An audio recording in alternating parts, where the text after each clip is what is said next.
former Vancouver Canuck, TSN hockey analyst, and annual participant in the Canucks Autism Network charity hockey tournament, Mr. Frank Corrado. What's going on, boys? It was a good time. Got to give a shout out to my Port Moody boys. As you know, they love the show. They listen all the time, and we had a good weekend together. Did you pad some stats? What'd you do? Give us the lowdown here. We were a very modest team, modest team this weekend. We were right down the middle. I think we won one, we lost one. One went to shootout. It was good. Did you play right side defense? No, I was playing center actually the first couple games, and then they asked me to go play defense for the third game. So that must tell you all you need to know about how well I played center ice. Tiger can't change its stripes. Speaking of being modest, though, I have it on authority. Frankie was the third overall pick of this draft. Was he? Yeah. Kessler number 2, number 1. Kessler number 1. Yeah. Who's number 2? Barnaby. Matthew Barnaby. Okay. Yeah. That's good. That's good. I received a little bit of flack for that. I think the word going around was, what the hell are you guys doing picking that guy third overall? I think he played, what did I play? Maybe 50 games, 40 games for the Canucks, something like that. Mm-hmm. Maybe not even. So, there were some rumblings. But that's what happens when you assert yourself well the first go-around. And the boys wanted to have me back on their team, and they actually raised more money this year than last year so they could secure a higher pick. And we had a great weekend together. It was awesome. How'd Kessler look, by the way? Probably like he could still play. Like he's still got that same same kind of body, like just big guy with the broad shoulders. He's got the big beard going right now. Actually, I didn't play against him. I just caught a quick glimpse of him hopping on the ice. But Eddie Lack looked pretty good as a forward out there. Eddie as a forward, nice. Yeah, nice. Eddie could have been, big. I don't know if he would have been a power forward, but he's got pretty good hands and moves well for a guy that's long and lanky. The goalies love to play out. Kirk plays out still, doesn't he? Yeah. They love to skate. Act the stork. I think Luongo skates out now a lot of the time too. If he does, yeah. Okay, back to business. Yeah. Conor Garland, we're asking on our poll question, what is he to the Canucks, star player or role player? But he has arguably been the best Vancouver Canucks skater through 11 games this season. Talk to me about Conor Garland's game, what you see, what you like, and how he's having so much success. Well, I think to piggyback off your poll question there, he's somewhere in the middle between star player and role player. He's like a star role player, if that makes sense, because he's so good at doing his role, and it's a hard role because he's got to have energy, he's got to get under the opponent's skin, and he's got to do that consistently while still producing points. And when Garland was, when he first came here, and I think a lot of people would have loved to get rid of that contract, you could see there were signs of Garland, the game that kind of made him a good player, where, he had the energy, he could get under the opponent's skin, but at his price tag, he had to produce a little bit more. And once he started to pull it all together, that's when he kind of turns into the star role player for this team. And, for guys that have to do it the hard way like that, it's obviously not easy. It's also not easy for him because he's not built, big. He's not 6'2", 210 pounds. So it becomes even harder for him. And I think that's what makes it, so impressive that he's been able to do it so consistently, basically over the last, all of last year and especially into this year, where he's been very consistent. He's been very reliable. He's been a go-to guy. He's been good on the power play. He's been good at 5-on-5. All these things are true for Conor Garland. So, he's an important player to the team. And, if you want to talk about the star players being in the top tier, he is, right below that. If you want to call it tier 2 or tier 1B, he's very important to the team, and he's very good at playing his role. And he's added to that as time has gone on in Vancouver. Durability is going to be interesting. He's never played at this level for 82 games, actually being leaned on. Do you think he can withstand the grind at his size and everything for 82 games and be as useful as he normally is in the playoffs as well? I do, because it's different now. Like it's so funny. Like I've told you guys this story before, but I'm at a game in Toronto and I'm sitting there with Chris Versteeg. We're in the Leafs alumni box, and one thing leads to another. We start talking about little plays on the ice, and we kind of say like, okay, when you and I were in the league, which is not that long ago, that would have been a cross check, and then that would have been a box out that started at the boards, instead of not even starting at all or starting in front of the net. And there would have been a little more interference there, and like we started picking up on all these things, and how it's changed. It's so much more free flowing. So two things. Conor Garland has always had to do this. He's always had to be the small guy, and he's always had to find a way to create his own space. That's nothing new for him. He's never been the biggest guy, so that's nothing new. The other thing is the game has opened up a little bit more where, like I just mentioned, there's more room for guys to get to the net. It's a little easier to get yourself out of a pile in the corner. And so with that being said, like the conditions are good for him to be able to do it over a long period of time. The other thing is he's got the confidence, right? Like when your game is not in a good place and you feel like it's not all coming together for you, you don't feel as confident. Like there's times where you almost say, okay, I don't want to be put in that position, or I don't want the puck there. When it's going well for you, you want to be in the middle of everything, because it's just, you're going to be able to provide something for your team. And I think, he's never been a guy to shy away from it, but the conditions are good for him to be able to contribute for a long period of time, because he's always had to fight through it. And now it's a little easier to be able to fight through it in the NHL. Kings are a good test for the Canucks overall. They've played well to start the season, and that's without Drew Doughty, of course. Do you have faith that the Kings will be a team to be reckoned with after 82 games? Well, coming into the season, that would have been my easy pick to say, okay, you don't have Doughty. You're a little thinner, if you want to call it that, down the middle of the ice without PLD, and you have huge question marks in net. So like that was my, if any team was going to fall off in the Pacific, that was the easy pick. Now, they have played really good hockey. Like they've surprised me with how they've been able to kind of stick to it as a team.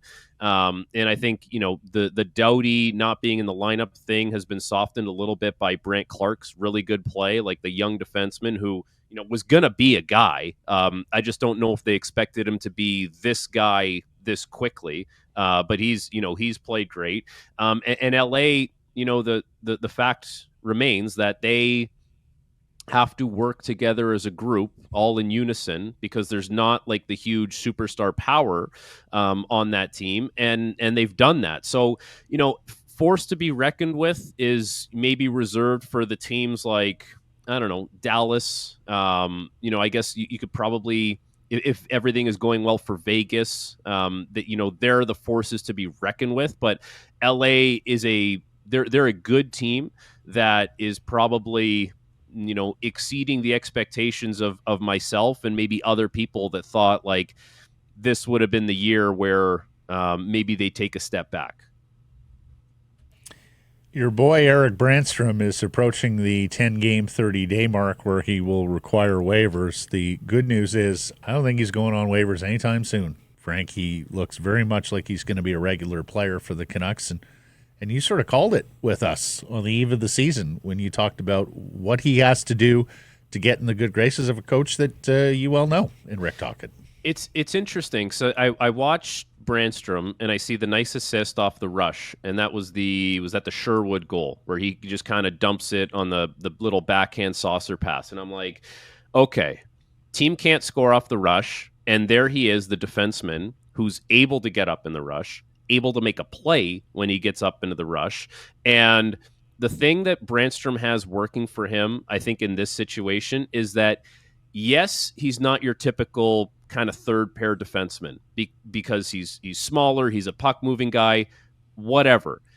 He's had to do this now. He's had to play lower on the defensive totem pole for a long time. So I feel like he's really he's become accustomed to that, like playing the not lesser minutes, but not playing the huge minutes, being a decent puck mover, and not being a liability defensively. Like, this has kind of been where he's lived with DJ Smith in Ottawa over the course of the last few seasons. So this is not uncharted territory for him. So I like the fact that, like, he's been there, and this is just and Vancouver needs a defenseman who can get up in the play and move the puck so badly.